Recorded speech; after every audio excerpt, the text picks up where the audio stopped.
Welcome to Fathers Unfiltered. This is a podcast that allows separated fathers to tell their story. We've got today's guest. Would you like to introduce yourself? Hi, I don't really want to give my name at this point. My case is still ongoing. Okay. How many kids have you got? So we've got three children. One's 16, one's almost 6 now. Then the other one's almost 3, and then there's a non-biological who I've known since he was 1, and he's 18 now. Okay. How long was you with your ex for? So I think roughly about 16 years we were together, and then married for around about 10 years. Okay. And how long have you now been separated? So March 19th of last year. Okay. Now, this is going to be a while, but can you take me back to the day that the two of you met or got together? Yeah, bizarrely enough, I was actually I was in a relationship with somebody else, and it had gone wrong. So I'd gone to stay over at a family friend's place, and we met there on the first day. So essentially, realistically, the actual relationship was a bit of a, I suppose, a rebound from another relationship, if you put it that way. We sort of met, we clicked, you know. She was a lot younger than me. We got on very well. She told me, a lot about herself, and she told me that she'd been through some quite hardships, especially when her mum and dad had split up. She'd been through a lot there. And with some of the things that she told me, it was as if men had taken advantage of her, especially with her being quite young and just having a little boy. And yeah, so the story that she told me about the biological dad is he was actually in prison for car theft or something along them sort of lines. And she told me some quite some not very nice things about who he was and how he was as a person.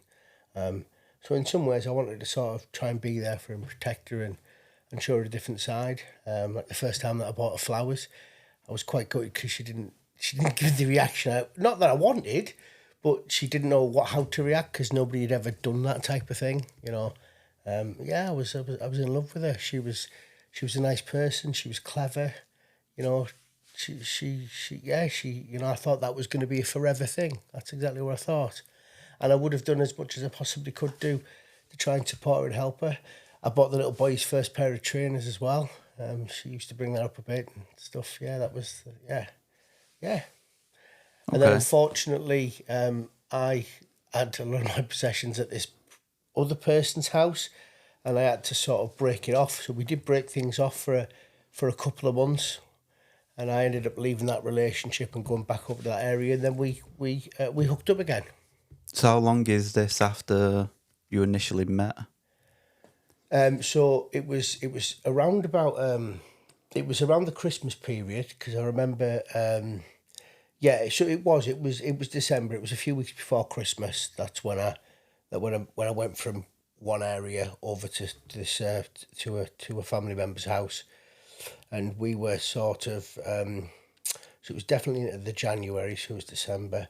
We sort of had a bit of a romance for about 6 weeks or something like 7 weeks maybe, and then I went back to the previous person. It was never going to work. I just ended up wanting to get my possessions out of there. And I went and moved in with a friend of mine.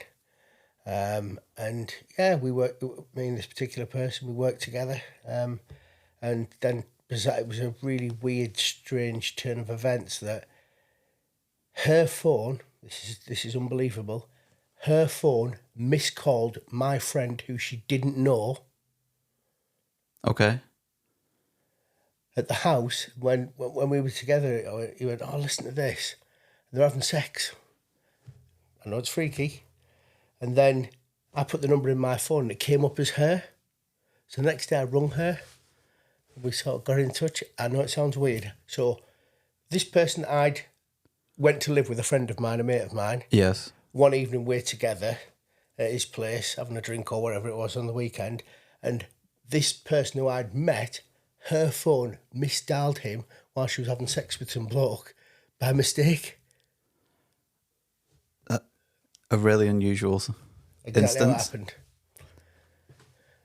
He actually said, "Don't get back with her." He said, when I was going to get back with her, he said to me, whatever you do, don't get back with her. And got back with her. Did you ever question that We incident? weren't together. Okay. So I was with other people, Yeah. you know, so it was a case of we weren't together, we weren't in a relationship, we have no ties to each other, and we'd separate and gone our own way.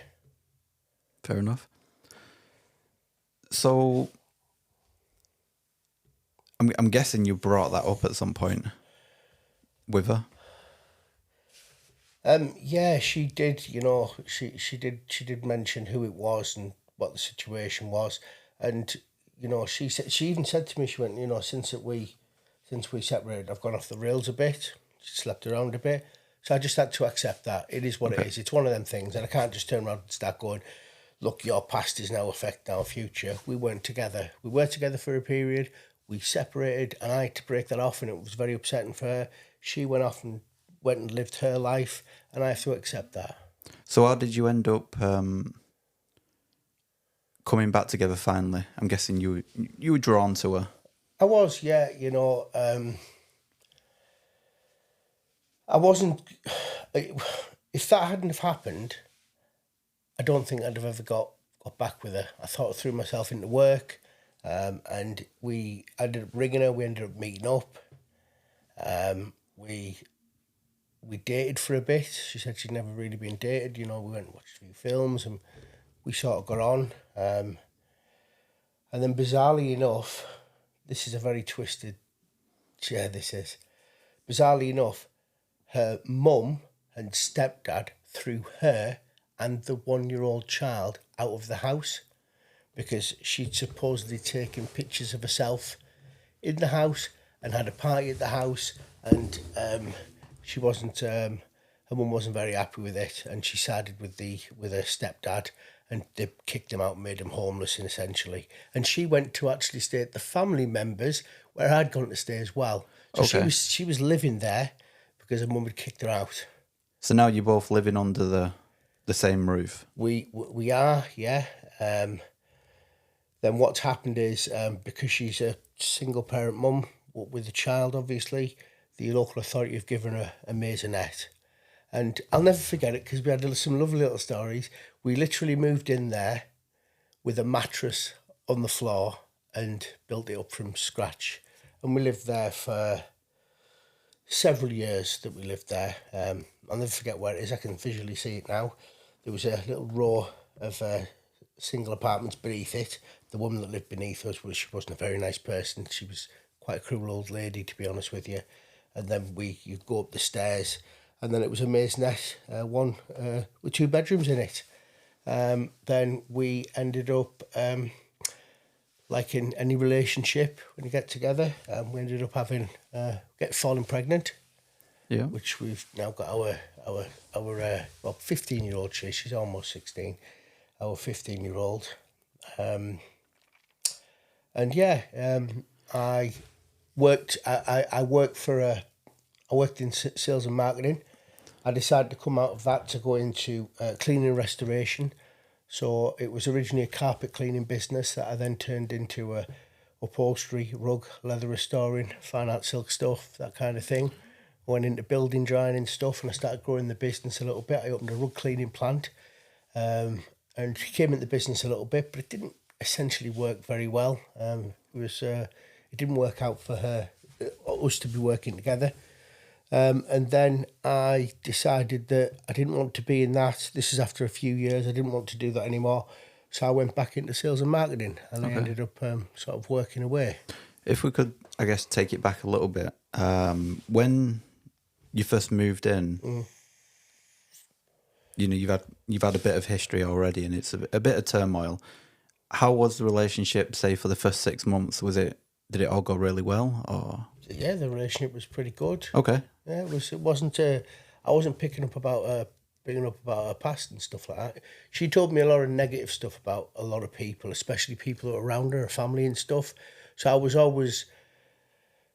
I can't be fake to people, and I can't be nice to them when somebody you're in love with tells you all of these negative things about folks. Yeah. So I wasn't the. I don't know the best way to put this. I can't be fakely nice.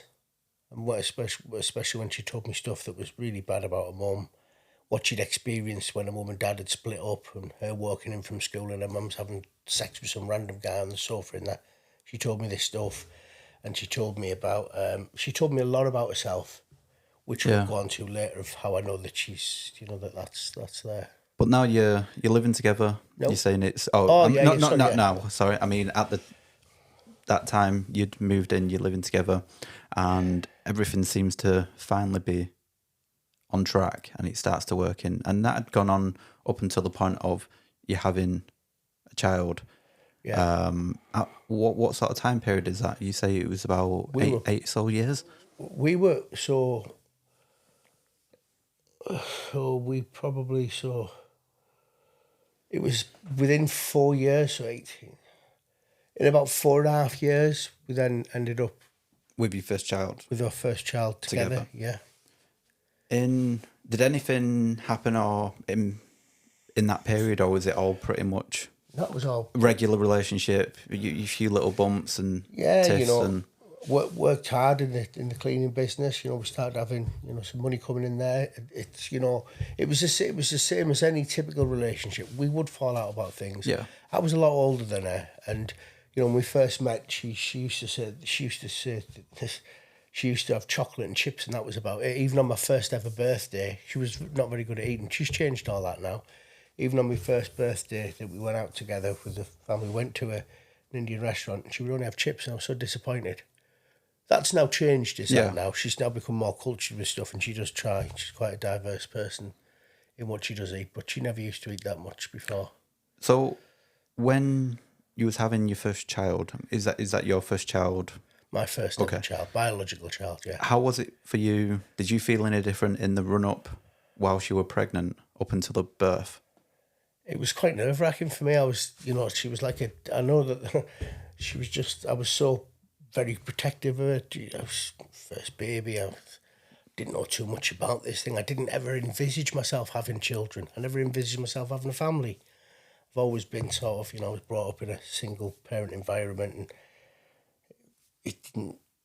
I was never looking to have a family, but when it was, I embraced it and tried to give and do as much as I possibly could. And Okay. she always wanted to be she wanted to, and this is by her own choosing. I would go out to work and earn, and she wanted to be the stay-at-home mum. That was what she wanted to be. I did try and encourage her a few times. There was a few things that I thought, maybe she should get a career in something for herself, but she just wanted to. That's not what she wanted to do. Fair enough. And when it came to, can you remember the day of the birth? How was that for you? Yeah, it was nerve-wracking. Yeah. Yeah. It was. Was it a long one or a short one? I remember it exactly how it happened. It was early hours of the morning, and I actually nearly run somebody over by mistake. And I remember the car that we had then was a little black, was an old black Ford Focus. And she told me that she thought waters had broken, and we literally got somebody to look after the little boy. We literally jumped in the car. It was quite a drive. As I'm flying through to a village that we lived in, I've nearly run this guy over on a bike, and I shouted, "I'm sorry, we're having a baby," and whizzed off to the hospital. Pretty much got outside of there, and it wasn't a long labour. She never had long labours. We pretty much got there. She was out on her knees. We'd already rung them up. They came out to us, and they pretty much got her in, got her onto the bed, and she was pretty much delivering the baby within a very short space of time. Wow. That was the second child, yeah. I think the shortest that I've heard is 20 minutes, but that's... Yeah, as soon as, in every situation, I've always been very mindful of, as soon as she says that waters are broke, the delivery is very, very quick. Okay. And how was it, now you've got I know she had a child already that you would have been helping to bring up. How was it now having your first child? Having to get involved and... It was. I've always treated my non-bio like my own, and not seen any difference whatsoever. Okay. I don't think that if you're in a relationship with somebody and their children that quick, you must accept and try and be as best as you can around them, because you've got to treat everybody equally. I think, so they don't feel ostracised in any way. Did you feel any different now that you had a child of your own? I know that you had a non-bio child. Essentially, no. I don't think I did feel any different at all. I think I love them both the same. They're a boy and a girl. They're both mine. Okay. That's how I feel. So over the next, say, 6-12 months, how did life look for the both of you? Yeah, it was. We always managed to get by. Never went without much, really. Setting the business up, that little business was, that was already there that I took over. So, things weren't dire, but things become better later in life financially. As with any new family, you start somewhere and then you sort of grow with it, kind of thing. So yeah, life was just a regular. We drink, not massively excessively, but we'd have our time on a weekend to ourselves, and that would be about it, really. Life was just, at this point... I was always at work. A lot of the time I was at work, so I would be, sometimes 5, 6, 7 days a week. I'd be out at work, especially in the cleaning and restoration business. It can be quite lengthy hours, and especially when I progressed into building drying. And then, especially when I had a rug cleaning plant and facility where I had some technology there, I spent a lot of time there, growing the business and developing the business. And I've always been a person that's worked a lot of hours, because the more effort you put into something, the more you can then get out of it. Yeah, that's true. So, I know you had another child later on down the line. Yep. Was there any significant events over the next year or so, 2 years? Yeah. So we... I was working. So fast forward to the clean and restoration business, not there anymore. I then took a job with a sales and marketing firm down south. I actually went to a national firm that's not with us anymore, and I was working down south, and I was pitched by these people from this other company to go and work with them for some very good money. So it would take me away for a long period of time. So I'd be away Monday to Friday. I became a little bit more distant from her. She had whatever she needed, financially wise, but I wasn't very present very much. And then I decided I didn't want to be away from the family as much as I was being away from the family. And I decided to set my own thing up, which was quite nerve-wracking. It was very stressful. And yeah, the more money that we made, the more that she'd want to spend. And I hate to say it that way. Families it does cost money. But there was a lot of things that we were maybe buying that we probably could have waited for. And I was very mindful that to be independent on that business, it's going to take some time to get there. So I had some money from the company, about £1,000.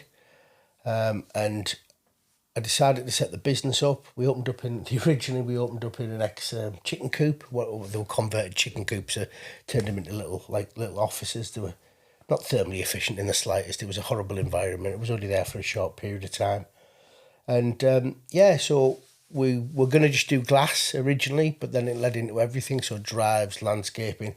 Eventually it became a turnkey development business, which with quite a big team and a design studio, and the velvet chairs and the stone table, all that kind of stuff, and the big arc monitors and that kind of thing.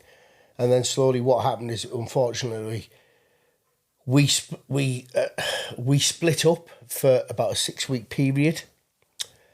And she went off with somebody else, which she was, she was quite blasé about it, and she actually rung me up one day and said, "You'll have to get me done for adultery." Yeah, so... And a weird situation happened. I was in the pub with somebody who I'd gone on with at the time, and I got this random phone call on, I think it was the Saturday, I can't remember the exact date. Basically just said, could you come and see me? And I said to my friend, he went, "Don't bother going there." So I've gone round, we've had sex. I'd had to find myself another little place. I found a place around the corner. I stayed there, and we slowly got back together. Now, what happened is we ended up getting pregnant again. 6 weeks before before she's about to have the baby, or the date's there, I'd went to see somebody who is, well, in theory, is my sort of adopted family friend, and she gave me some information which absolutely blew me off my feet, and said, look, I know she's pregnant, just be careful when the baby comes out, the baby's going to be black. And I went, well, I could ask myself. She went, no, jet black. I went, what do you mean? She went, look, she'd been having a messing around. It wasn't just this other person, I'm not going to name him, that she was with, but she had sex with 3 blokes at the same time. And I went, what? I had to leave the house to go back and say, can you just tell me that again, please? And she went, look, I don't want to take in... And she did this maliciously, this person. She told me maliciously. Because what had happened is, my ex had actually rung a family member of hers the next day, because she was drunk when it happened, and this girl who'd organised it, there was 3 women, there was 3 men. This girl who'd organised it had done this kind of thing before to people's relationships when they're in a bad way, preyed on that weakness, and there was children in the house at the time. And what she'd done is she'd even sent her son off to the farm, where he would be out the way, because he would be knowing what was going on, because the child beneath him was very young, wouldn't have known what was going on. And there's a lot more to add to this, but there's no point going into any great detail. It's all come out in the wash, because it's all been put down on statements where it's been admitted to. Because I always said from this point forward, and I was in a situation, when I went and confronted her about it, we were having a sleepover downstairs. We always used to have little sleepovers, we'd get the kids together, we'd have a little bit of and I confronted her about it, and she was really aggressive and said it didn't happen. I ended up having a drink and just getting out of the way of things. And then the next day she admitted to it. And I said, well, was it rape? And she went, I was blind drunk. And I went, so was it rape then? And she went, yeah. But she was 6 weeks off giving birth. And I thought, right, I've got to stop this. I can't, because she's going to have this baby. And it was weird. So what I should have done, and now I've learned full circle with things, hindsight's a marvellous thing. I should have just walked straight out there and then, and that should have been the relationship over. But stupidly enough, I stayed behind to try and be there for the children. And also, if anything, to protect the children from this. If she can do something like this in that period of time, which she's admitted to all of this, believe it or not, she's admitted to every single bit, and it's all documented down as this. So then I've decided that to stay with her. It became toxic, as you can imagine, for them several years. I always wanted to, and I know it sounds terrible, so fast forward into the new business. I've got a property development business. It's going somewhere. We're doing well. We've got, the £15,000 holidays, the nice car, the Armani wallpaper, Gucci bed, and the nice stuff. A garden that was... People would want to have their kids' birthday parties there. It was exceptional, with a big garden room and artificial grass and sunken trampoline and all the trappings of somebody who's worked hard for the nicer things in life. Does that make sense? Of course. And the thing that I take from that is, I always said to myself that when the next daughter that was born, when she gets to 5, I'm going to leave her. And I'd already started buying things and putting them at a business friend's house. I'd already started putting some other things at somebody else's house. So when the exit came, I wasn't just coming out broken and on my own, just without any... How did you decide on the age? The reason I went with 5 is I thought when a child's 5, they understand their own mind a bit. They can understand the difference between right or wrong. In some aspects, does that make sense? And to be known that, for me to turn around and go, she sent him away to the farm because he would be able to understand what was going on, that was calculated. And because what I'd already said to her is, I said, look, I want you to do something about this, but she always said she was scared. There's other rumours that have come out, but I'm not going to bother going into the rumours. I'm only going to deal with the facts that I've got at hand. There's about how it happened and the way it happened. And she'd been texting him. And she'd actually, this girl who'd organised this, who's done this before, she'd actually got her to be friends with them on Facebook and stuff. These people had come up from London, and it's not the first time this had happened or she was involved in this kind of thing. So I always wanted her to do something with that. So if it was rape, then I would stand by her. But she never did anything with it. So that's consensual. If it's consensual, it's not, it's not I don't want to be with this person. And I've had to live with that and when because men don't talk, that's a problem. I've had to live with that, and the relationship became toxic. It wasn't, when you're given that information. But then what makes it even worse is when our third child was about 3, we got pregnant again. Really? Yes, we got pregnant. Little boy this time. I'm guessing you wasn't trying. Or you was trying?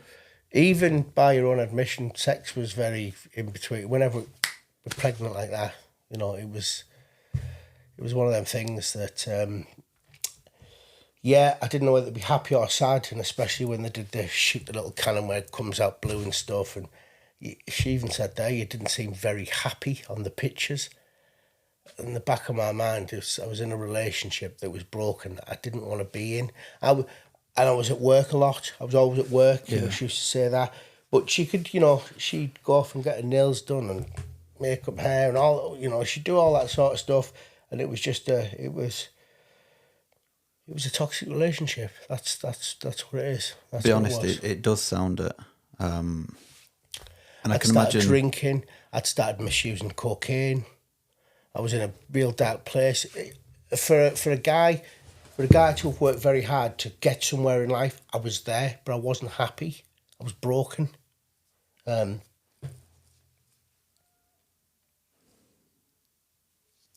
it's all right. I actually know that the only reason that I misused drugs and drunk the way that I did is because I'm completely clean now. And it was only because of the relationship. It was a coping mechanism. I've spoken to other people who've said that they did it then, but they don't anymore. And I'm not blaming anybody. I should have got help. I just didn't know who to ask. I didn't know who to speak to. I didn't know as a man. Who do I go and tell that to? Who do I go and say, how do I deal with this? We did a marriage counselling session. We did one. And it was, we just ended up coming out. We had an argument. It didn't quite work. You never did any more? We never did any more, no. I couldn't, the hardest thing in the world is for anybody to believe what I'm saying. But now, when we get a bit further on in this podcast, you'll understand how I've got all the facts. I've got it all in black and white. But I did tell somebody, and he just said, fucking hell, I don't know how you're managing to be able to stay in that relationship. And I said, look, I'm doing it to protect the children. How are the kids doing? How are they progressing during all this? Are they seeming to have a somewhat of a normal lifestyle? Yeah, we're giving them his best normal. I'm not in the equation very often. I know you're working away quite. I was, but at this point now, I've already got the development business, so it's local to the area, but I'm working a lot of hours. So sometimes I'll be up at 6, 7 o'clock, I'm straight out the door, I'm straight to work, I'm there working long hours. And a lot of the time when I look at it in hindsight, I wanted to be there because I didn't really want to be around her that much, because I wanted her to do something with this. And it'd been years, I'm like, are you going to do something about it? And she said she was scared. And what happens is this, the house was her ruling, her house, her rules. When I step outside and I go to work, that's it. And I don't bring that try not to bring it home. It got to the point where I'd tell her how things were going. She just saw you only ever talk about work. Well, that's all I was doing. Oh, you're bragging. I'm not bragging. Just because we've secured some really highly profitable, work, it's nice to be able to share it with your partner. But business was business and home was home. And she wasn't involved in the business. She wasn't on any of the bank accounts or anything like that. She wasn't a shareholder or anything. So it sounds like you're totally not on the same way. You're not connected. No. At this point, it seems like you're almost roommates bringing up kids. She used to say to me, she used to call me roomie. That's exactly what she used to say. She said, this isn't a relationship. I just couldn't bring myself to want to have sex with her. I know it sounds terrible. She's very attractive. She was a very attractive young lady, but you've got to understand how the mindset. I'm guessing that was still that's there in the back of your mind. If she, I tell you what, if she'd done something about that, if she'd went to the police and said, "Look, this is what's happened," blah blah blah, I'd have stood by her all the way through. But when it's consensual, and then I found out afterwards, this person who did this, 2 other couples she'd done this to. One of them, they've got a bit of a tag on her head for her, but she's not the first time. It's probably the 4th time that she'd done this where she'd had organised a sex party like this. She's twisted. I've never been involved in anything like that, so it's... Yeah, no, neither have I. Yeah, it's... I can't understand. You lost for words? Yeah, I can't understand what her thinking is to, but I guess that's what she's... I think the idea was it was like a sugar daddy situation, and this guy he's got lots of money, and he's going to shower her gifts and stuff. They've come up there, and I said, because I did say, I said, you need to go for an AIDS test, and she went, I know they use condoms. I said, well, I thought you said you were blind. She went, they were on the floor in the morning. When I come round, I kicked them out. It was a bit of a messy situation, Chris. I couldn't quite work out the reality and the non-reality.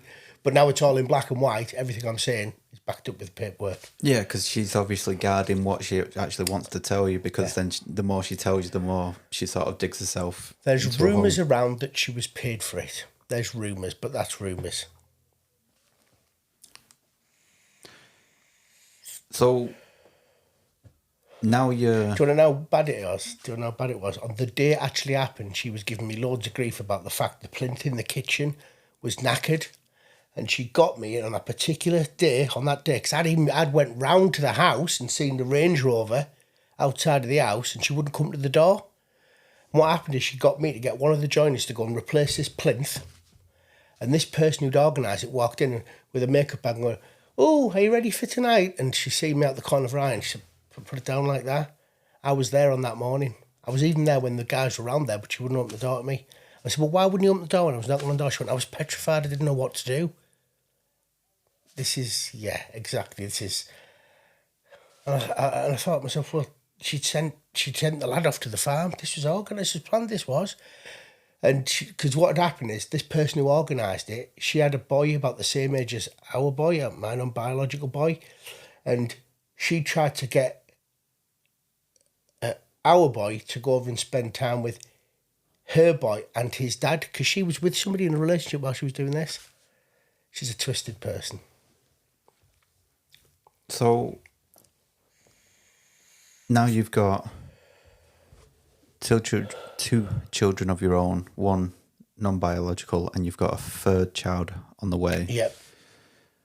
When the third child, while she was pregnant, what was going through your mind at that point? The bit that I can remember is as soon as she'd given birth, it was another quick birth, we had to fly down to the hospital as quick as possible. The birth was really, really quick. It was probably 30 minutes or something like that. And I'll never forget what she said to me. And now I look back, it's not comical, I suppose. She went, "Look, see, you can tell she's yours because of the skin colour." That's what she said to me after she'd just given birth. It's not really the thing that you want to wear. Not really, no, not in a beautiful situation. It's like, cheers. Yeah, it's all part of life's rich tapestry, isn't it? So was you still together at this point? Now you're still together. Okay. Yeah, we're still together. Life's changed for us financially. Brand new vehicle, that type of... At the peak, 140 lads on the tools, subbies on the tools, doing lots of development in the business that I had. It was very good. It was highly rated on Checker Trade. We had a lot of work coming in. We turned away as much work as we took on. Things were going well. There was a bit of stress involved, especially when COVID came around. Thought we were going to lose the business, but in actual fact, the building industry still kept going on. So we had a skeleton team of guys working. And then we had one particular job with a customer where I thought with my heart and not my head. They had money tied up with some solicitors. A long story short, basically, I finished the project to get them in for Christmas, and they owed us 47,000 quid. They didn't actually pay it in the end, but it caused a lot of stress. Does that make sense? Yeah. And I had to build that 50 grand deficit back up, so I had to work even longer and longer hours. So the first holiday that we went on after COVID, and this is where we're up to with... so this was... so I think it was in May. We booked up somewhere. It was probably one of the more expensive holidays, about 10 grand. But we had upstairs, downstairs. There was only 6 apartments like this that were right on the beach. It was a great big complex. We had our own private swimming pool, an upstairs, downstairs fridge. We had bed turning service twice a day. If there was a particular drink you like, you'd have it in the fridge for you. You could use the a la carte restaurants as much. It was nice. You could get a buggy down to the main complex if you want. These were the nice apartments. But when I jumped in the pool, it was freezing cold. It wasn't a heated pool. Then the cracks really shown. The stress of. It was more the stress of the relationship than the business. I just couldn't keep up this, and especially with us now having another little one, it was just really difficult. I was drinking quite heavy. I was drinking really heavy, actually. I think I must have drunk half a bottle of Grey Goose on the flight over. I was that drunk I fell down the stairs. I was in a dark place. I was in a really bad place. Did she confront you about it? She was drinking just the same as me. Oh, okay. And so it was the year before that when she attacked me. She still says she doesn't know why. It was quite a sustained attack. I was just stood in the kitchen randomly and all I saw was a bottle fly through the kitchen past the stairs. And what was that for? And then she laid into me. And then we went outside the side of the house and she punched me in the head. She broke my glasses. She's just constantly laying into me. My little our teenagers come out and she's run to the neighbours and I've got a molding like this. I said, look, you can tell I'm not hurting you, Mum. She's attacking me. She's got the neighbours come round. They've diffused that situation. Why did she attack you? Well, she still never said. She said, I said, well, why? And then she started again and I thought the kids are upstairs. Our little boy's, the oldest lad, he's already moved out with his girlfriend. And I thought, it's going to wake the little kids up. It's not what we're... So I've gone up to the garden room and she keeps on saying I was a coward and I was this because I promised that I would never have... There'd be never any violence from me anywhere around near the children or at the home or anything like that. And we've gone into the garden room and she's threw a glass at me. She's tried to attack me again. And I've just said, look, you need to stop doing this. Are you sure you want to do this? Because she kept on saying, you're a coward. And I don't know why she was doing it. Then she came at me, and then within a few moves, she was on the floor, and I'm holding her down, and she looked like a startled rabbit in headlights.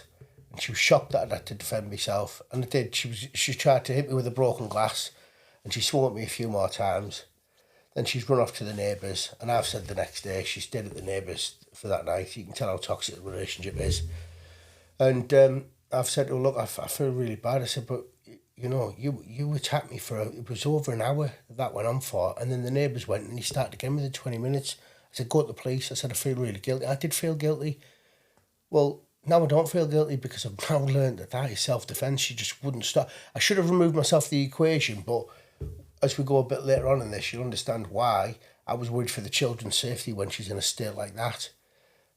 She didn't go to the police with it, didn't do anything with it. I was very apologetic and guilty for a long period of time. That was the first time that she properly attacked me. So...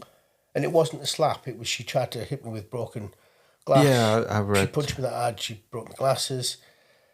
She clawed all over the place. And I didn't strike back once. I just had to defend myself at the end. So this was a year prior to the holiday that you just mentioned? Yeah.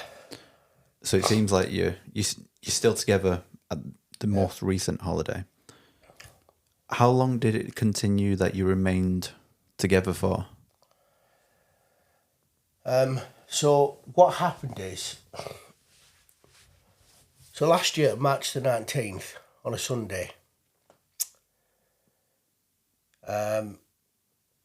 randomly, we'd split up in January. She'd went off and had another fling. She'd moved that person in within the space of a couple of days.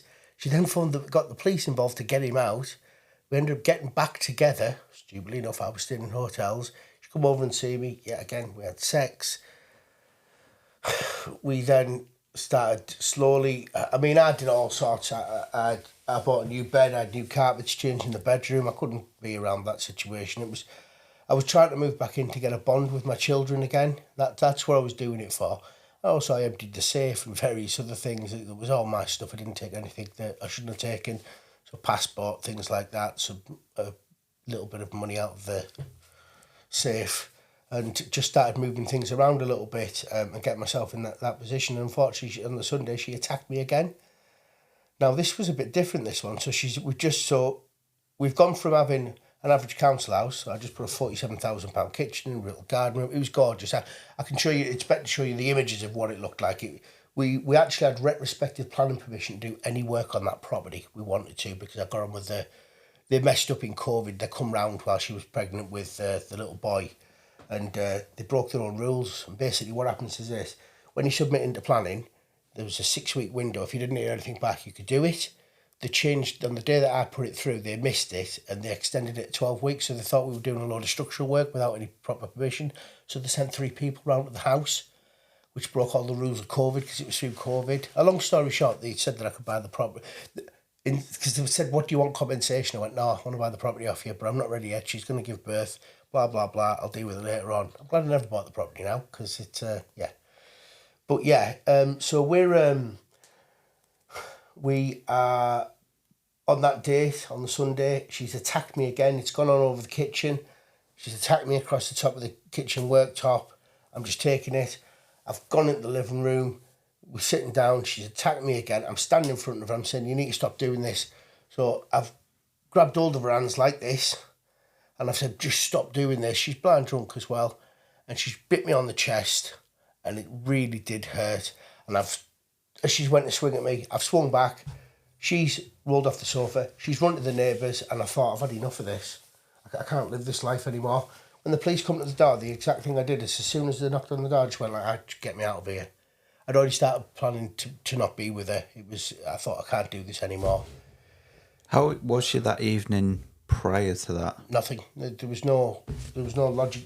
We'd had a few arguments about this person that she'd had another fling with. So okay. there was a bit of a build up towards her. Then she blamed me for everything, like she always did. That's what she used to do. She's very good at blaming me for everything. No matter what the situation was, it was always me that was the problem, or the root of the problem, which we're now going to see some fact into who was the real problem. Anyway, the police have come. It's my first offence. Never been to a police station. Never been in jail. What happened is this. Now, there's some stuff that I found out in between afterwards that has come to light. And basically, they had me in there. I didn't know this. She's gone to the hospital. She's alleged that I've raped her on that morning. However, my daughter's transcript says completely the opposite to that. And other transcripts say, and she hasn't once used the word rape, and I'll get to this little bit in a second. So they've come into the cell to me and said, right, we're rearresting you for sexual offences. And I went, pardon me? So I'd free willingly give over my phone, my business phone, give them the password so that again, I've got nothing to hide, so that they can see what they need to see. With the legal representation that I had, the duty that was there at the time, they got me a particular solicitor, and he said, you say nothing whatsoever. I'm going to do you a pre-drafted statement. I went through it with him. He did that, and that's the only comment I've ever give, so I've never given a comment under interview. Anyway, they've come in, they've rearrested me for sexual stuff. They've then put me, I didn't know at the time, in what they call a dry cell, where you can't have a pee, you can't wash your hands. They did some body mapping on me all over. Somebody let us body map you, and I went, yes, of course you can. She's alleged, while she's up the hospital, that I'd raped her that morning. They've asked her to do an examination on her. She said no. Anyway, when they come in and rearrest me, so they had me for 24 hours and they got an extension for another 8 hours, I think it was. They come in at about the 30-hour mark, considering I'd barely slept at this point. He comes in and he reads out the charges. ABH, coercive control, and battery. I said, where's the sexual stuff? He went, there is none. I went, pardon me? He said, we're going to move you into another cell. He said, you're going to be up at the court tomorrow. And I thought, right, okay, fair enough. I'll be at court, they're just going to let me out. Something's happened behind the scene of things to protect her. I know a few people, a lot of very interested people in my phone, so they probably went through my phone, seen the kind of people who I know that I've had sort of dealings with.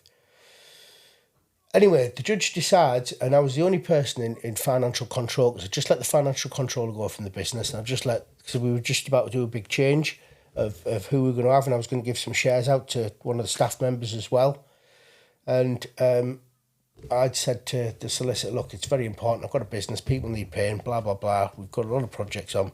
Let's just say we took in the first 6 weeks of last year, 400 grand's worth of project, just off 3 little jobs. We're doing well, it's flying. If the business is in a very, very strong position, even without that 47,000 quid, we're doing well. We're more than washing our face. And judge decided to put me on remand. First defence, nothing there, because I think that the police had turned around and said they were going to try and now I do know that the people from the rape squad had been round every week for 4 weeks to ask her, would she follow through with it? So they interviewed her on a Monday for about 3 hours. Then they interviewed her on a Wednesday. They got her back in for that interview because on the first interview she did, there's nothing sexual at all whatsoever in everything she's gone through. But she's admitted about having sex with these 3 blokes. She's admitted about a lot of things that you wouldn't normally sort of say, and I've got a feeling that she might have still been slightly inebriated. Somebody has actually said, who's seen the video, said, yeah, she seems like she's still hungover, but she's gone in and she's told them the truth about all sorts of stuff that I don't know why she did, but she did. So I've got it all in black and white. Then they put me on remand, bit of a weird experience, prison. I actually did a lot of education. So when you're in remand, just so I know, you're back home? No, I'm on remand, I'm in prison. That's, okay, I don't know. That's what remand is. So when you go on remand, so remand means you're waiting to be sentenced. Or Okay. you're waiting for you're on remand because they're waiting to get you to court. They think that the reason you go on remand is they think that you're going to get a custodial sentence. So they're keeping you... And they're keeping me there. Right. I'd applied for bail, but it fell through because somebody messed things up. I was going to go to Manchester. They wanted me to stay out of the area. Anyway, that fell through. But everything happens for a reason. It's a good job I didn't get out. While I'm inside, this is what happened. I've now found out that about the 5th week that I was in there, somebody who I trusted told her when she'd seen him on a school run or something, did you know that he was leaving you? And she went, what? He's got some stuff at my house. And now what happened is that's week 5 that I'm inside. Week 2, I've wrote her a letter, a really nice letter, just saying, look, it's gone wrong, blah, blah, blah, keep the house, this, that, the other. It was done for the family, this, me, my solicitor. That letter should never have got out of that prison. And I didn't know because there was no restrictions that I'd been told anything, just that. And so then they hit me. So I've got them 3 indictments. We've got ABH, we've got coercive control, we've got battery. They've hit me with another ABH from the 2 years previous. When I've sent her that little letter, they've hit me with witness intimidation. She'd asked one of the lead builders to go around to the design studio and get a bunch of personal possessions out there.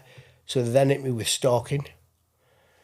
Then, at week 7, she's decided to go, well, I found out why, she's decided to go with the sexual stuff, so they've hit me with a campaign of rape from 2018 to 2022.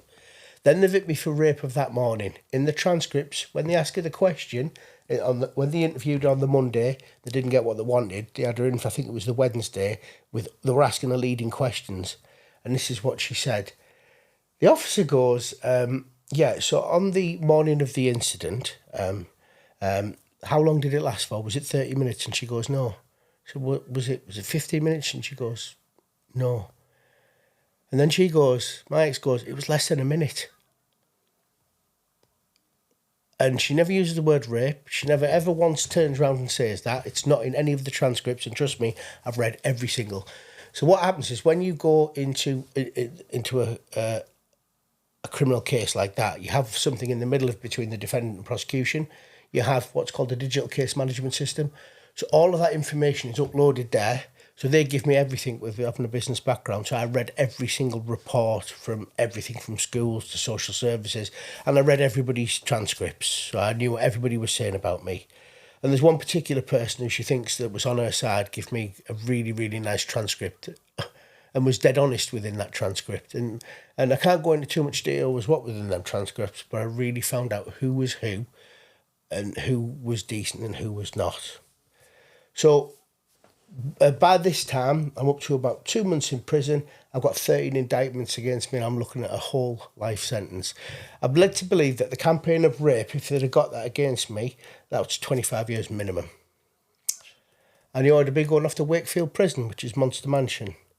And I gave myself up for being in prison for the rest of my life. So I did a lot of education. I became a wing listener before I was even a sentenced prisoner because I helped stop 2 suicides. The mains wings were okay, but as soon as they put me on that Papa wing, the disgusting, vile people, human beings, prison's too good for some of these people, in my opinion. How I see prisoners, 60% of them, they've done it. 35% of them, they've got mental health issues, and 5% of them, they certainly haven't done it. That's how I saw it. But, you know, the thing that hurt me was painful was being on that with some of these, and some of these people were, there was a guy next door had ripped his 14-year-old daughter because he bought her some trainers and said she had to start paying her way. The guy, the other side of us, had kicked his baby to death. They'd gone on another baby because while they were getting up the evidence, and he got 5 years for it because there was no victim at the end of it. And Jeez. And these people were quite proud of who they were as people. You know, that's just a tiny bit. There's some people in there that victim of circumstance. That, how did you cope being inside? I wanted to end myself a couple of times. It was only because I was missing my children. She wouldn't let me have any contact with them whatsoever. But I'll be real honest with you, I did very well. I ended up being one of the, like a wing chef. If anybody who's listening to this who's been in there, so I had a Breville machine, and I used to get lots of chicken from the kitchen. People would give me bits of ingredients, and I'd cook them up a real nice curry or some wraps, or I made different things. So I'd make like rice roulades with beetroot and stuff, not just the generic. They have what they call kettle curries, where you make a curry in a kettle kind of thing. That I'd try to make other stuff, and obviously mine was a bit different to other people. So a lot of people would invest, or they give you caps for your vape and stuff like that. So for me, and I'm being honest, and this is going to sound terrible, I actually really enjoyed prison. Really? It was like a 0.5 star rehabilitation centre. I didn't drink. I didn't take anything. I cleaned myself up. I did loads of education. They have this thing called Way to Learn TV. And you normally do a course. It's 12 courses. You normally do one every month. So I did the entire 12 courses in 3 weeks. I did a worldwide first aid course. I did 3 other courses. I went to learn about religion. So I went to Rastafarianism. I went to Buddhism to look at that. I went to look at the Muslim side of things. I looked at the Christian side of things. I ended up going to the pagan group, and I really enjoyed it. So I really enjoyed. So in theory, it's something I will pick up once I chill out, because life's been a bit hectic just recently. I will go into paganism because I really like it. It's the oldest religion. It's not against anything. It's been around forever, and I enjoyed it. And it was good. I know it sounds terrible, but I actually enjoyed prison. So while you're in there, you get access to your documents. How do you get them? What happened is this. I can recall data, visual stimulus. I can recall stuff. And what happened is with my legal team, and she even said, Ricky, you need to take this really seriously, Ricky. I said, I'm being serious. She went, you just seem so blasé and relaxed about everything. I said, what's the point in getting stressed about it? She went, look, can we send you files in? Because some of them that were in there, there's 2 lads in there, they hadn't done it 100%. One of them got off at his trial. I knew he hadn't done it, and he was in a bad way, but they don't want any files sent in because in case another prisoner sees that file about them. And I went, no, send me everything. So they sent me the entire case. It was about that. I had 2 stacks like that, and I read everything. And said, "When you go through every transcript," so I went through every transcript, and then I wrote them dictation on every single bit of it, so they could start forming a defence. I had an interview while I was in prison from the police, which I give no comment all the way through. Again, I've given no comments except for a pre-drafted statement. And what happens? The Model X, we'll call her, the absolute perfect mum. The super mum. I've got these in transcripts. And what her son says, oh, it's hilarious, this is. While I'm inside, so I'm in March, yeah? In June, and the police, to give you a bit of a flavour of things, of how fantastic our system is, 3 prosecutors looked at my case and wouldn't take it. And what happened is, in June, she attacked her eldest son, she attacks the neighbour, this is all in one go, she attacks her friend. She also punches a 2.5-year-old in the face by mistake while his older brother's trying to get him out of the house away from her because she's volatile. And I've got all the transcripts where she's had this, I'm not going to name him on here, but she's got this guy around, and even her older son goes, he's touching her up in front of the children and stuff like that, and she's just letting him do whatever she wants. This is the kind of person she is when she's had a drink. They've gone off for a walk for an hour, they've come back, and the elder son's gone out and said, look, this is the third different man you've had here. You said if he wasn't here, you'd concentrate just on the children. We're here now. She's gone in, she's attacked him, she's kicked off, she's pretty much done exactly what she always does. And she's even managed to deflect, and she won't do because I'm going to make it public. She's even managed to deflect that much that she's made it out as if her eldest son attacked her, and he didn't. I've got the transcripts that say what happened. She was arrested for assaults. What happened is that happens in June, yeah? Now, I don't get out till September. This is what happened. The police decide not to let the CPS know what their witness has done. Decided not to give them that information. Anyway, we go to a mention here in this. The prosecutor was supposed to look at the case. He never turned up. No case for this. So they had a standing prosecutor. We're on the mention hearing. I'm in the prison. I'm watching on the video, and he goes, look, with the information that I've managed to read, the limited information I've managed to read on the case, I won't be taking the case, as he said that. But with the limited information, the only thing I can say, and this is the prosecutor saying this is the guy who represents the police and the CPS as a whole, what I can see is there's protracted delays by the police and the CPS as a whole, which is very alarming about the case. So I thought out of it. Then what happens is this.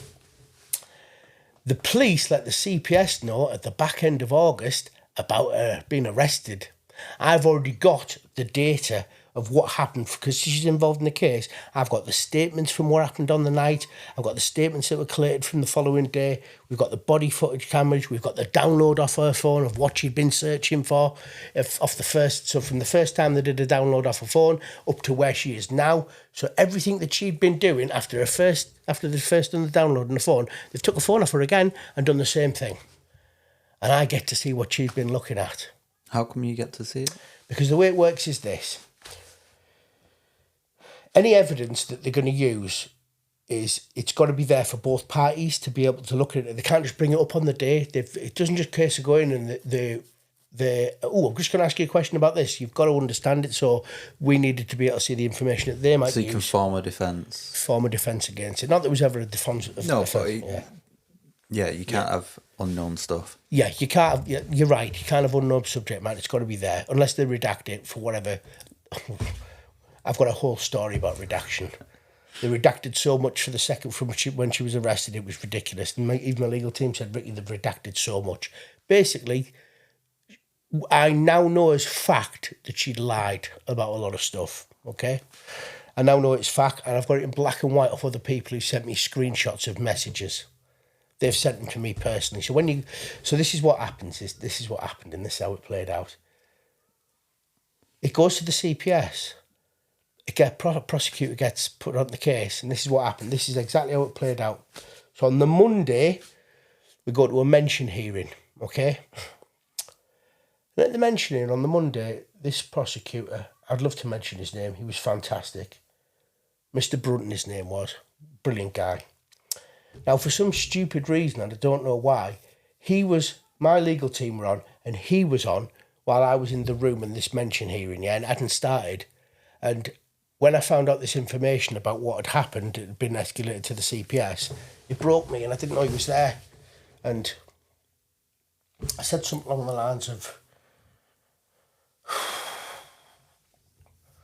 I can't believe you're still doing this. I'm in here for all them things that you're saying that I've done wrong. And it's just fucking proving what you like. You need to be there for them fucking children. I'll give them a good life. I didn't know he was still on the screen watching me. I didn't know because it was a private way. It was a private room before you go in and you sat the mention hearing. And I only clicked when I looked up, and I'd turned away from the screen, and I'd broken down really badly about. I was just honest. You know, you do these things when I'm not around. You're doing it again, and why are you doing this? And 3 different men and all this, and I brought it all up. Anyway, we're going to the mention hearing, and this is exactly what he says. Didn't quite understand what he meant until I come back on the wing and somebody explained it to me. He says, with the new evidence that has come to light, there will be dynamic changes within the case as a whole. They formed a crisis quick meeting with the CPS police. I think it was social services, CPS police and prosecution had a crisis meeting on the Tuesday. Anyway, I had to ring my solicitor on the Wednesday. So I've rung my solicitor on the Wednesday. She went, Ricky, you're getting out. I went, what? She went, no, you're getting out. She went, the evidence is said that they want to do a plea deal. I'm not pleading. I said, I haven't done anything. I said, every statement I've read, she's admitting that she's attacked me. She's admitted all of this stuff. I haven't done any of this stuff. She's even saying it herself, read between the lines. And she went, look, if you decide that you don't want to take this plea deal, you could be there till this September 2024. I went, well, I'll stay here then. She went, Ricky, listen, there's concerns of care around your children.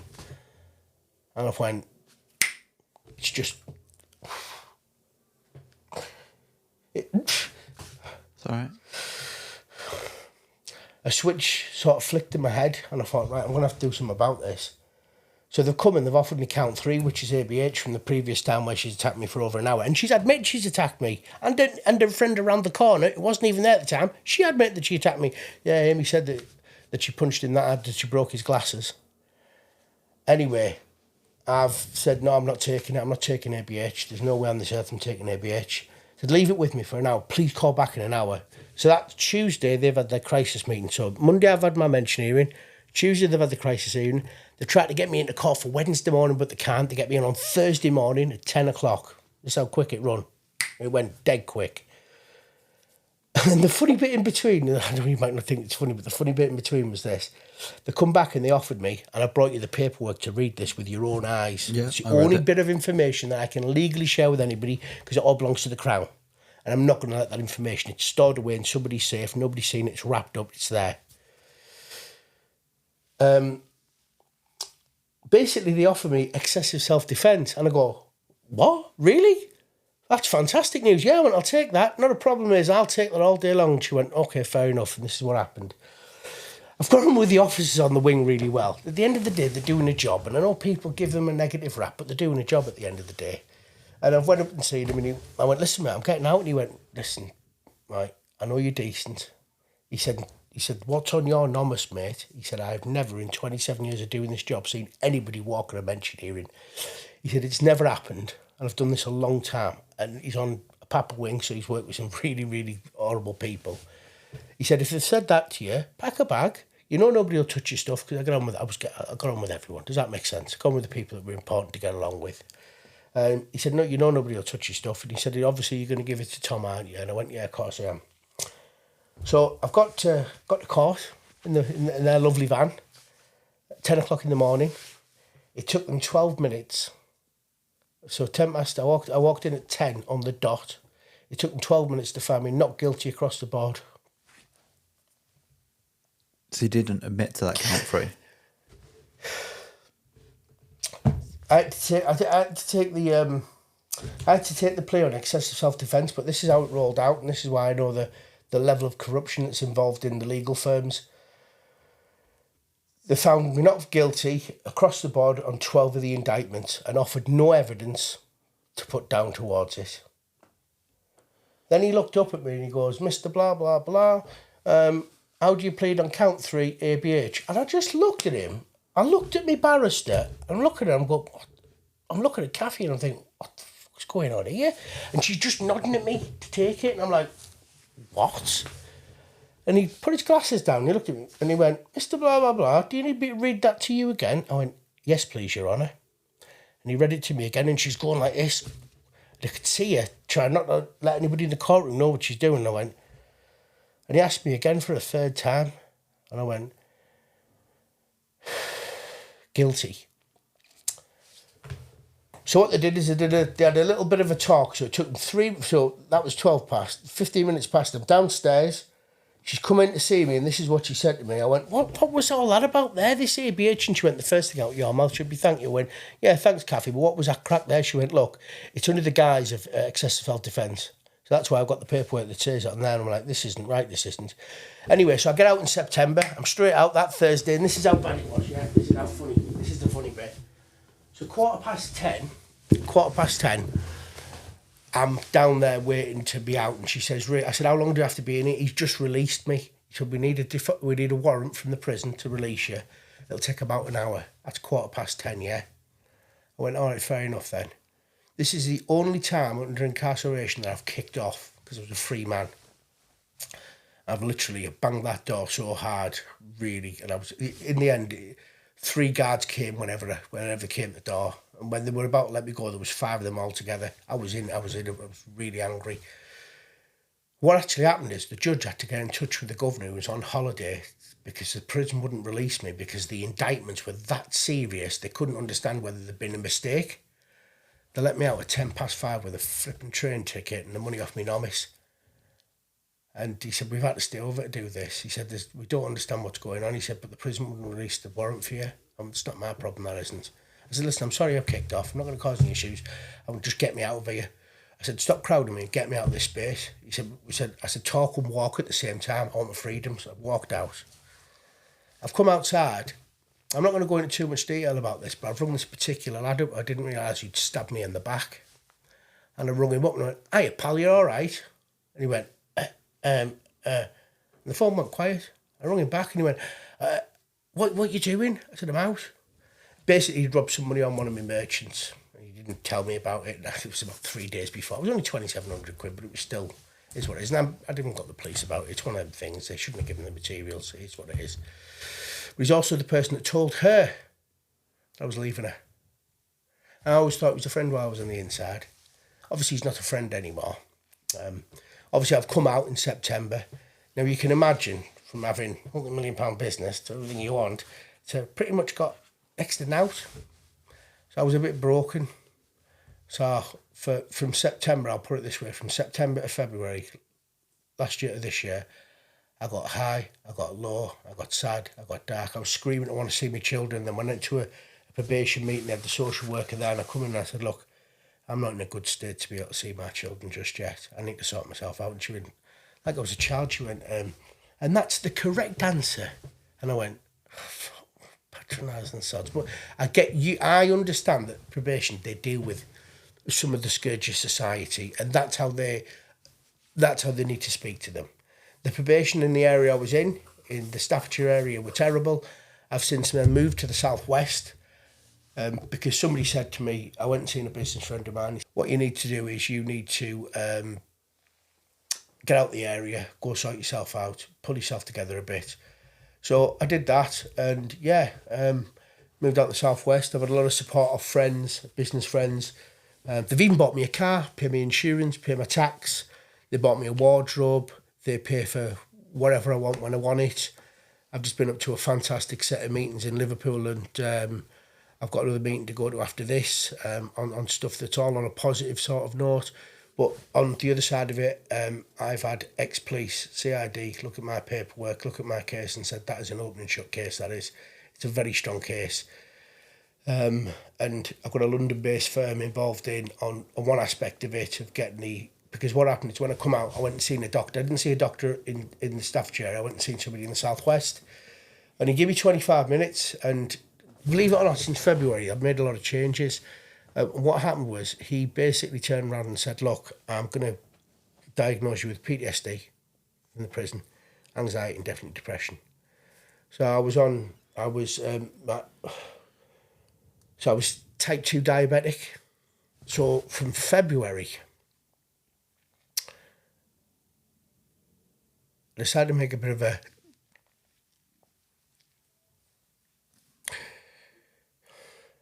a fight back and become the best version of myself, not just for me, but for my children as well, and to show them what I can achieve. Because a conversation took place where my teenage daughter has said that she always wanted to be just like me, and it broke her heart, and she was in a bad way when I was inside, and all these people saying all these things, the poisoning that goes on with it.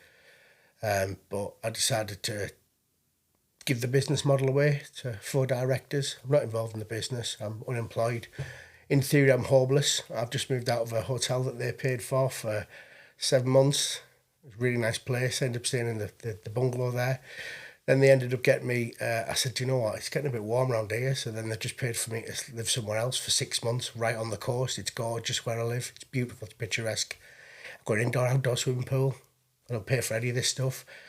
They give me a couple of bank cards and said, if you need any money, just let us load it. We'll make sure there's never less than 300 quid on for it. If you need some, it's there. You've helped us get some major contracts and you're already helping us with other stuff.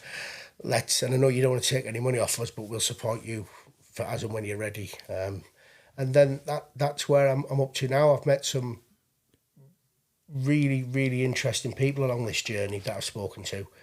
And especially with the new involvement of the XY men is really, really a powerful...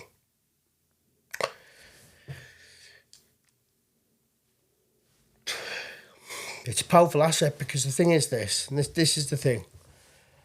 I'd like to think that I wasn't stupid and I've got reasonable intelligence, but the thing is this.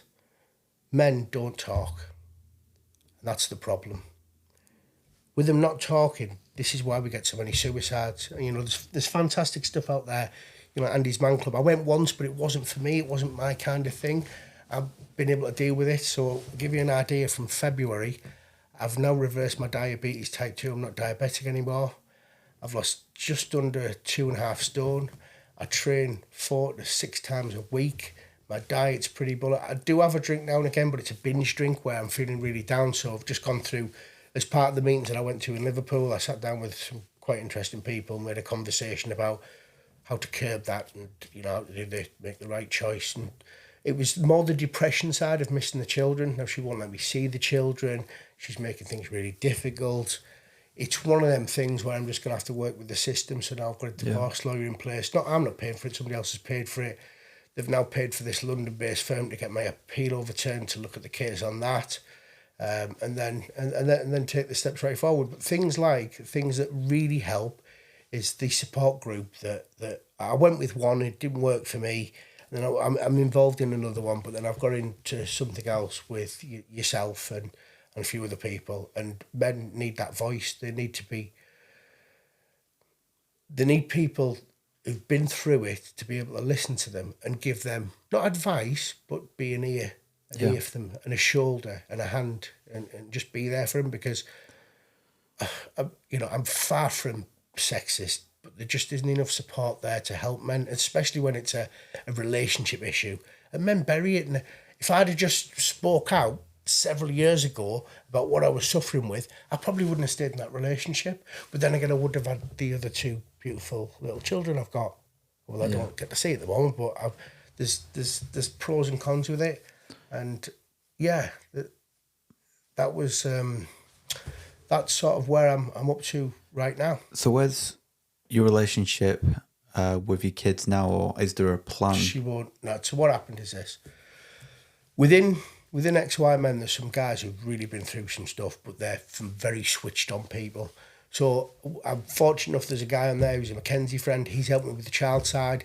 Another guy who's one of the more senior people within XY Men, he did a parent plan for me, a really fantastic one. And dealing with the divorce, the finances and the children separately. A parent plan was sent over 4 weeks ago. I already know a load of information I can't say on here about where the children are and what's actually really going on, and the lies that's been broadcasted about that she's trying to... It's on the divorce paperwork that she's not living with anyone, but she's now had to admit it, and that she's on benefits, but she's also got a business. There's various things that have come to light on that side of things. So parent plan's been sent over, and it was rejected last weekend, but I expected it to be rejected. They waited 4 weeks before they gave me a response, and I've emailed them every other day, and I thought it would get rejected because my idea was to be able to speak to my teenage daughter and then speak to the 2 kids, but I now know my teenage daughter's not at the house. But she doesn't know I know this. And I'd like you to find out that I do know this. Yeah. Yeah, so unfortunately she told a lot of lies on the divorce paperwork. And yeah, said that all this sort of stuff. Now I've had a divorce solicitor. I've had a meeting with them last week, and they're going to... they've said that they can't put the divorce through. Basically, I give her the house, and we have a to create absolute niche so there's no financial attachment, so she can go off and live her life and I can go off and do my life. Obviously I paid my child maintenance, which is a lot less than I'd like to be able to do, but I'm only on benefits of 300 and some quid a month or whatever it is, so I'm not really haven't really got the funds, but I'm very fortunate that the positive stuff that I've done in life for other people. The guy who I'm down with in the southwest says he attributes his success to me because of the training I did 20 odd years ago, and he said he wouldn't be in the position he's in now. He said, so it's time to take a little bit of something back. And a lot of people are saying the same thing. I mean, I went to stay at the art house at the weekend, and it was all free. I didn't pay for anything. It was really nice. The Kiss room I stayed in on the Andy Warhol level. It was nice. It's nice hospitality. They had booked me up the Premier Inn, but said cancel it. I'll come here. So I'm being looked after. I've helped a lot of people over the years in business, and I've never asked for anything back. I've always tried to connect people up, put them together. Then it's time to take a little bit of something back. Well, it seems like we're pretty much at the end. I normally tend to wrap them up with a few questions, just looking back at it. The first one, looking back, did you notice any red flags in the relationship? But I think we've covered quite a few of them already. Yeah. You can, I've been open about it, so you get the idea. Yeah, there was. I stayed to try and protect the children. It was a stupid thing to do. I should have come away from it.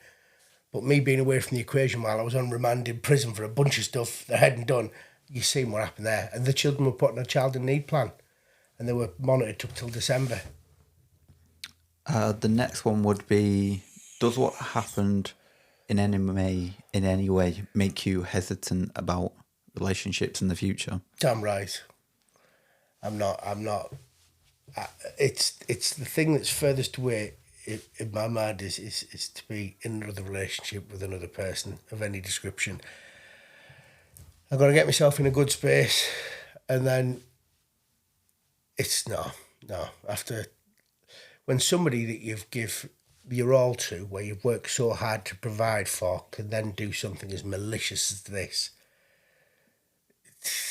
There's a big trust thing there.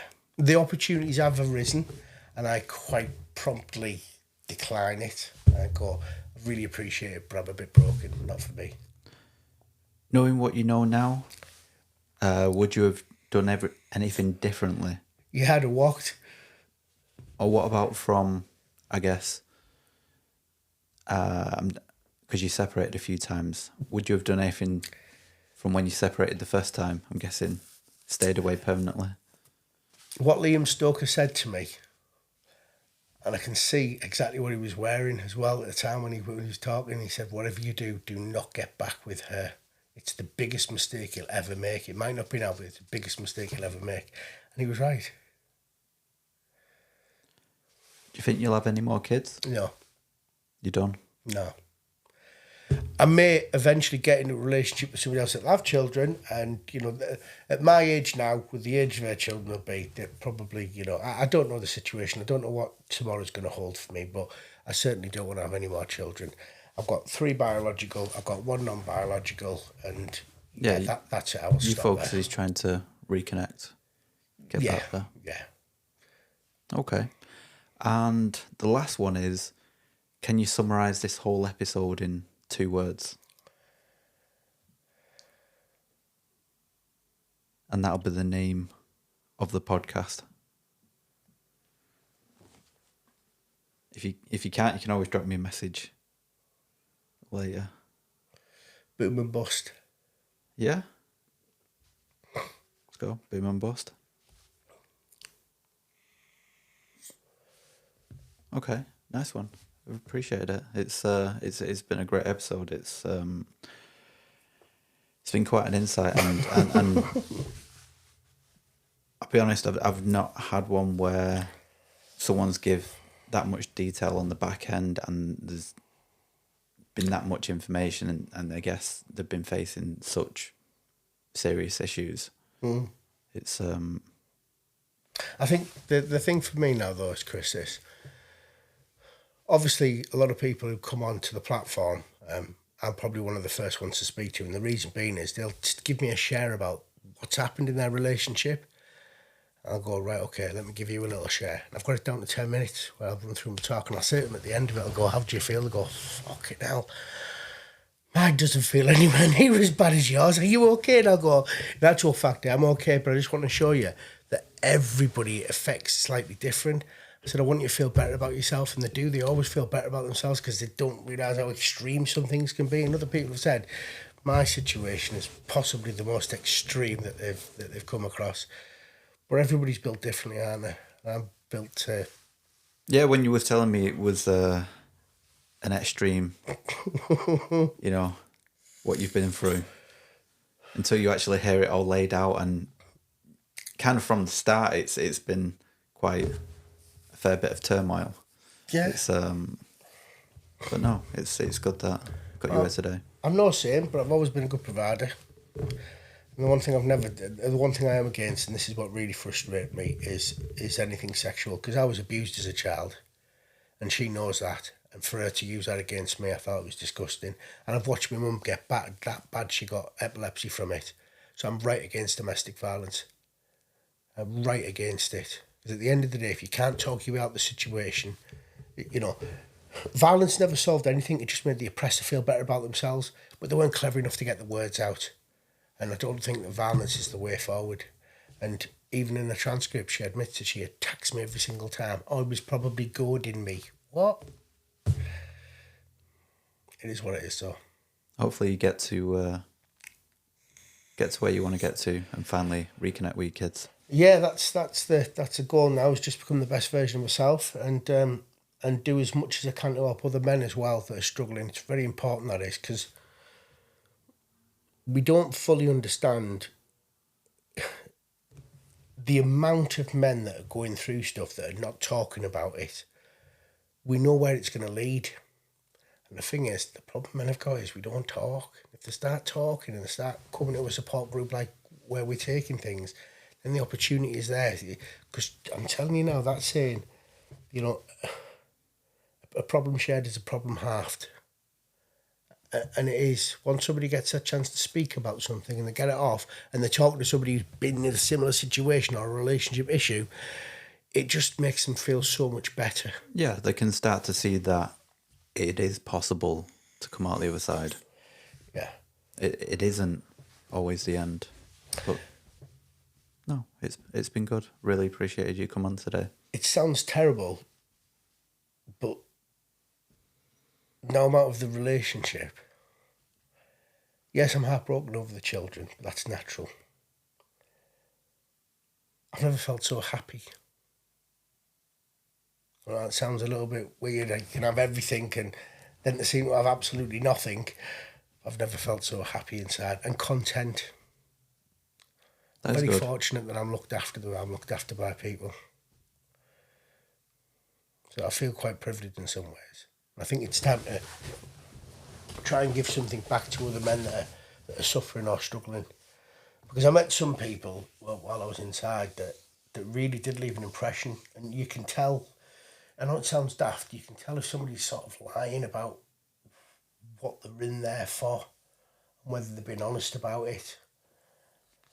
And I think that, yeah, you know, there'll be a lot less men killing themselves if they can find some strength from somebody who's been at the darkest of points. That can help, I think. That can give them an assist. It is. Okay. Do you want to wrap it up there then? Thanks very much. It's been a lovely afternoon. I'll certainly have another brew off you because that last one was gorgeous. Let's have one. Cheers.